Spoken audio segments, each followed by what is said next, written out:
This is Saitama, arguably the most powerful character from anime. He is so powerful that he can literally destroy a whole universe with just one casual punch. That's why the series is named One Punch Man.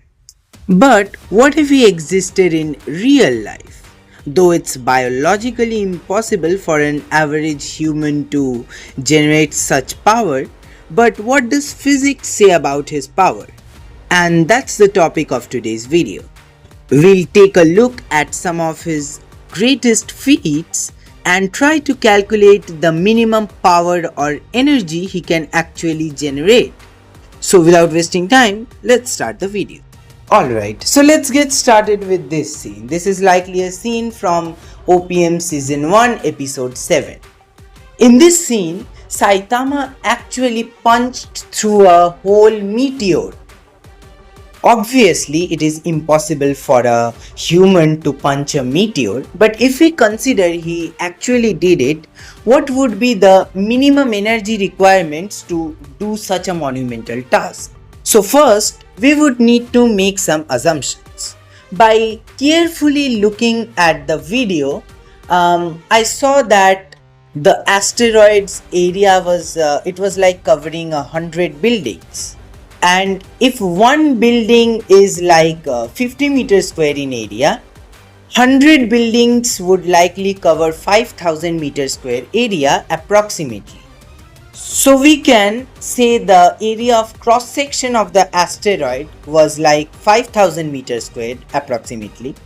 And obviously we are considering the asteroid as a perfect sphere to make the calculations easier. So from the area of cross section equals to 5,000 square, we can find radius equals 40 meters approximately.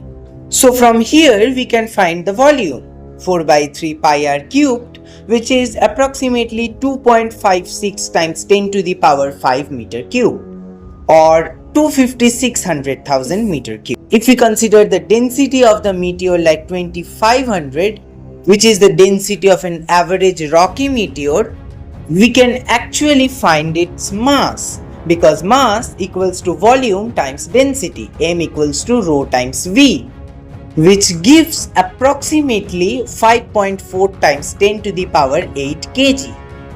Alright, so we have got the mass, but to actually calculate the kinetic energy, we need the asteroid's velocity. If we consider the asteroid's velocity to be 20,000 meters per second, we get kinetic energy equals to 1.2 times 10 to the power 17 joules, which is absolutely astronomical.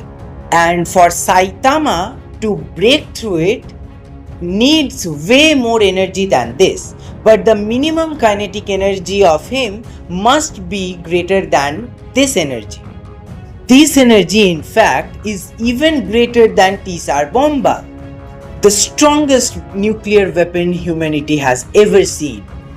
Though calculating his actual kinetic energy is very tricky, even with the minimum kinetic energy requirement, he is immensely powerful. Alright, so the next feat that he has done is during the final battle of season 1, Saitama was actually punched by a supervillain called Boros, which made him to fly to the moon. Now you can actually imagine how powerful the punch was, but Saitama was like took it very nonchalantly, which is a very crazy feat in itself. But this is not the end. He actually jumped back from moon to earth. So how much energy would he have required to do that? So the escape velocity of moon is 2376 meters per second, which is immensely high, and the kinetic energy to leave moon is like 2.2 times 10 to the power 8 joules of kinetic energy, which is like astronomical. And if we calculate the time taken to reach Earth by the clip we have shown, it would be like 10 seconds. So if we consider for now that he actually had an uniform velocity, we can actually calculate his velocity while he traveled from from moon to earth, which was like 3.84 times 10 to the power 4 meters per second. That's an immense velocity, and it is also comparable to the speed of light as well. But this is not the end. Actually, while he re-entered Earth, there was immense pressure and heat attacking his body. But he also took all those forces like it was nothing, which hints that how durable and resilient is he.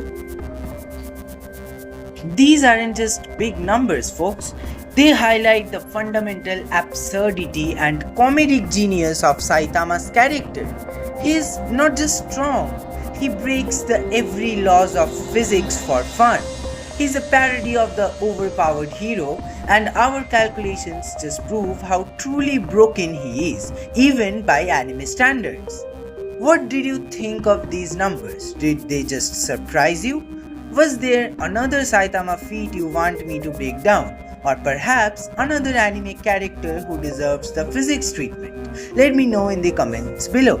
If you love diving into the absurd science of One Punch Man, make sure to smash that like button, subscribe for more insane power level breakdowns, and hit that notification bell so you don't miss our next video. Thanks for watching, and as always, stay curious and keep punching above your weight class.